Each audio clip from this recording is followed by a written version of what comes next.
channel. So guys, today I decided getting a job in China because I feel like this is the one thing that a lot of people want to know.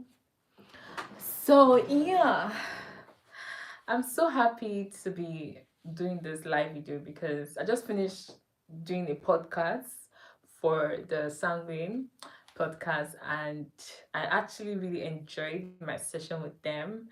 And he asked me so many questions that I felt like I had not done on my channel. And they were important videos, important questions too. Talking about like getting a job, right? A lot of you are going to be graduating by next year. So I have been focusing on the people outside China. And I'm beginning to realize that I want to know how to like combine. Okay, I don't want to just focus on the people that are outside China. I'll tell you guys, oh, how to come to China and everything, or what you need to do to come to China and everything. I also want to try my best to focus on the people that are also inside China, tell you guys how to get a job, because a lot of people think that they need to have like this kind of experience before they get a job. So I really think that no, as far you're even doing your masters, you don't actually need to have experience before you be able to come to China. So I feel like that is important, talking about the experience part, talking about if it's possible, and also what to do even when you try your best to get, you don't get. So basically in this video I'll be talking about what to do, what you also do while you're working, and also if you don't get a job, and also if you get sacked, because me, I've experienced everything. I have worked in two companies in China, and in one of the companies they sacked me. Teach, okay, teach you what to do. So really helped me when I came to China, and having to get a job in China was the fact that I was into like a lot of activities in China. I think these people really love it. If they organize events and you go for the events, they will always put it in the record that you are someone that is always going for events, you're someone that is always attending things.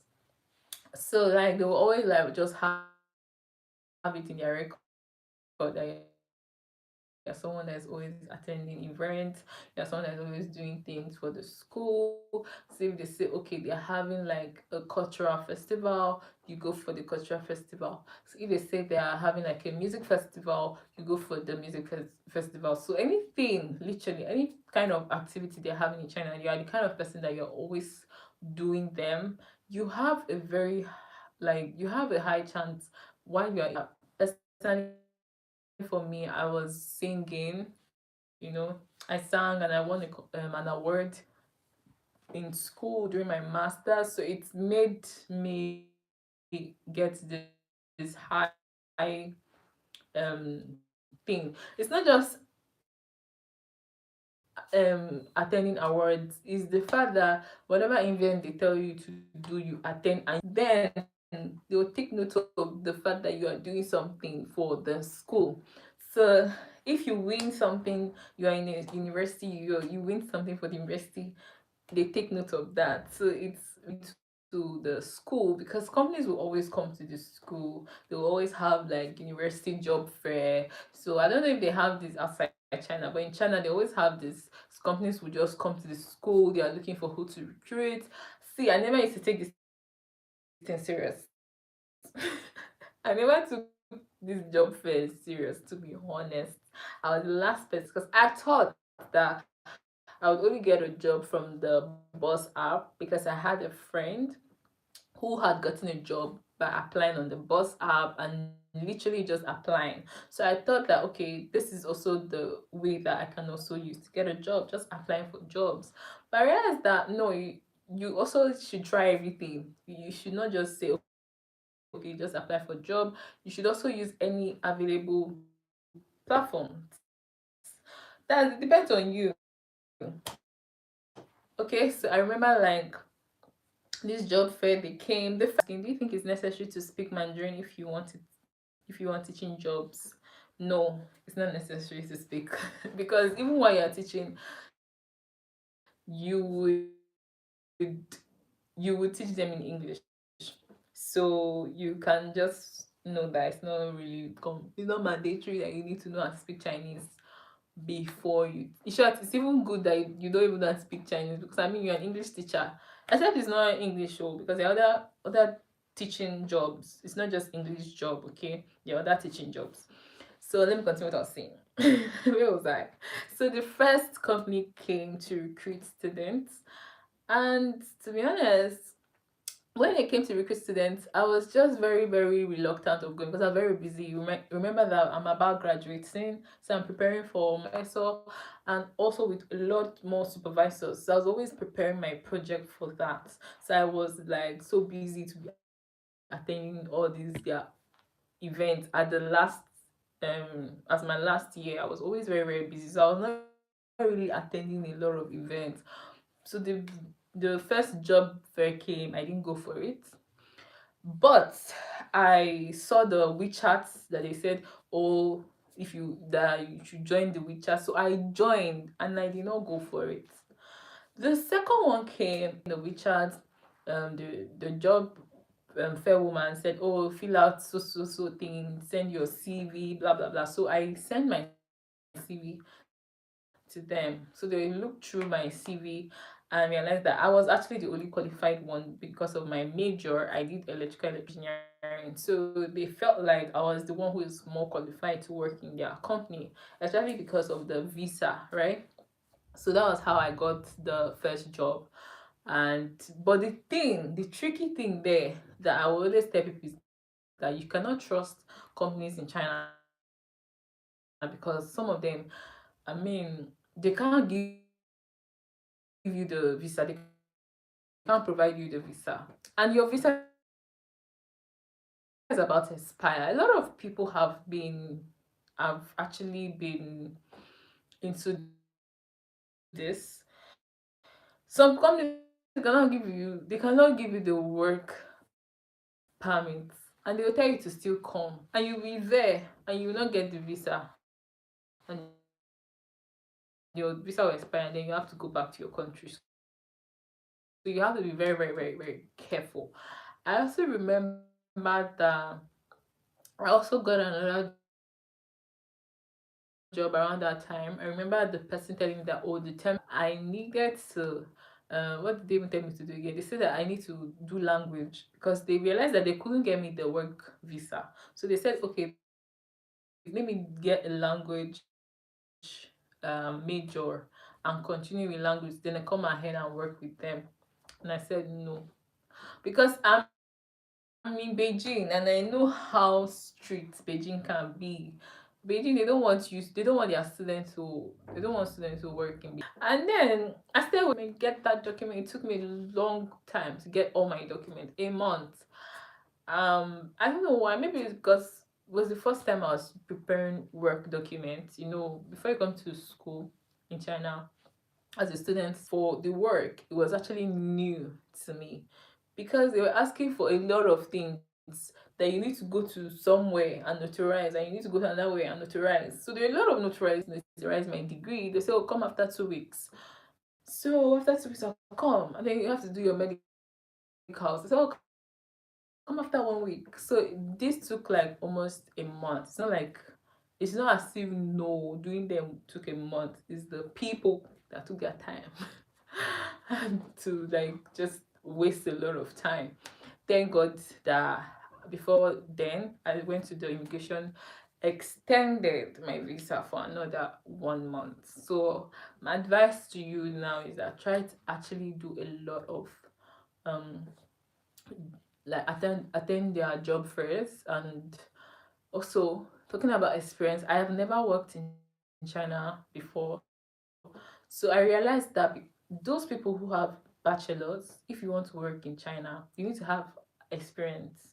Maybe you can get that experience while you're doing like your internship. Just get one year job back home. You can get it. can actually get 1 year. Maybe now, if you have one, because I already have 1 year experience. So now you can actually try to use that experience as your 1 year experience and then apply with your bachelor's, okay? Or if you have masters, now China masters already is looked at as experience. So with your masters, you can also go ahead and do your application. And another thing I noticed that was really happening, that was really, really annoying to me, was the fact that a lot of times some of these work people, they'll be saying that, oh, they need people who are like native English, and then they'll be like they need people who are native speakers. Hmm. Don't believe that. I don't know whether there's a group of people, a group of people somewhere that have decided to sit and tell themselves that native speakers, immigration don't care about that. Yes, when you're applying for a visa, as far that that school have been given permission that you can actually apply for your visa, they don't care about that native speaker. So when I was always seeing a lot of times, people will be telling, they will just be there saying native speaker, they need native speakers. I was always very, very pissed, because when I was now applying for my visa, I realized that that native speakers, so it's not even needed. It was really not needed. It was just something that all those people are always saying because they don't want to give it to Africans. Whole racism. There's a lot of racism for Africans working in China. I experienced it. But if you can speak Chinese, maybe you won't experience a lot of racism if you can speak Chinese.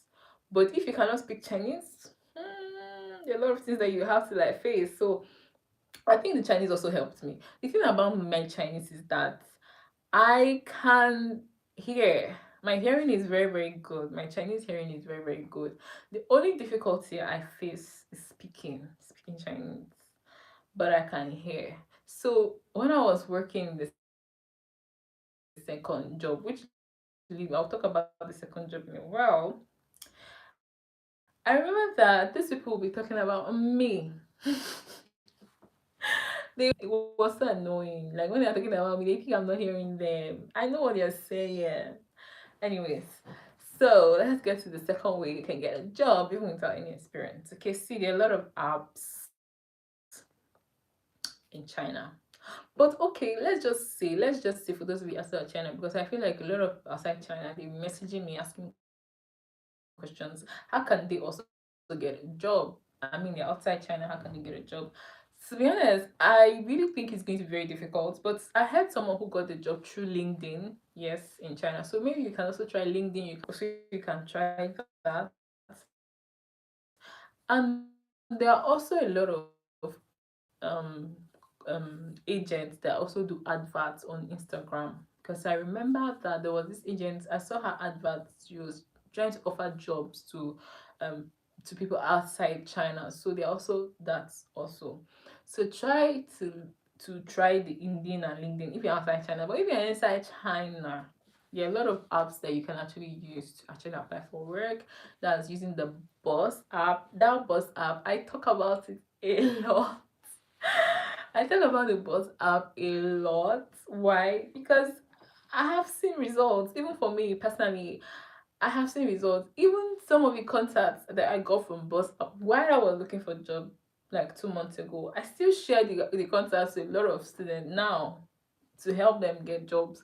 So, and some of them it's working for them. So even I recently got a message from a student who just recently got admission to come to China, and she did not get fully funded um for her admission. And even for her, she also got a job from the Boss app. So the reason I always talk about Boss app is because I have gotten a job from the Boss app. I've also seen a lot of people who have gotten a job from the Boss app, and also the person who even inspired me to start looking for work got a job from the Boss app. So that's why I talk about the Boss app a lot. But another thing is that someone recently told me that the people using the Android phone cannot access the Boss app, only the people with the iPhone. I don't know how true this is. I don't know how true this is, but let me know in the comment section below if you are using an Android, if you can also access the bus app, because that was what a lot of people were telling me, that they couldn't access the bus app. So let me know, okay? So talking about the bus app, hey, let me tell you guys, this is an app, so you have to be smart. I know that you want to go ahead and try to get a job with your major, which is possible. You can do this. You can go ahead, apply for a job with your major, but there's a high chance that you may not see. I did not get a job applying through my major. So that's why I used to be like, if you try your major, it doesn't work, try something else. So maybe now you try your major, you now see that, oh, I'm not being able to get a job with my major. You can go ahead and try using something that is popular in China, like TikTok. So I use TikTok because I know that, okay, TikTok is something that is popular. So I started like searching TikTok. So while I was searching TikTok, I saw a lot of jobs. A lot of jobs on the TikTok. So you can try this, okay? Try this. So I saw a lot of jobs using the TikTok. So you can actually give this a try. And then it brought a lot of English jobs.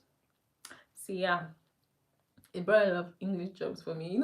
I was just trying everything because I was just like, I had just a month. See, when you leave a company, you just have a month to get another job. And if you're not able to get another job, then you just need to go to your country if your visa has expired. So I felt like, okay, I had a month to get a job. So I was like really trying so many things, so many things. And guys, I was applying and I wasn't even getting, like, let me not come and tell you guys that it's easy, because it's not even really easy, especially now we're in the post-COVID era. We are in the post-COVID era, so things are so difficult right now for China and a lot of countries. So getting a job is even difficult. So I'll even tell you, see, just do business or do entrepreneurship as a student.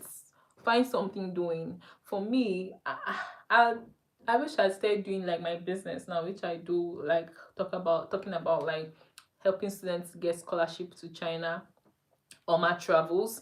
I wish I was doing it a long time, but luckily for me, while I was in school, I was doing this. I was doing that, just posting on YouTube, right? I was just randomly doing weird videos talking about CSCs, talking about scholarship, talking about coming to China. I didn't even think that it was gonna get a lot of views, but but somehow I was getting a lot of views, getting a lot of like, I mean, the engagement was really good. So it pushed me, okay, okay, people are interested in this kind of content, so maybe I should do more of it. So that's when I started like, that's how Oma Travels came about.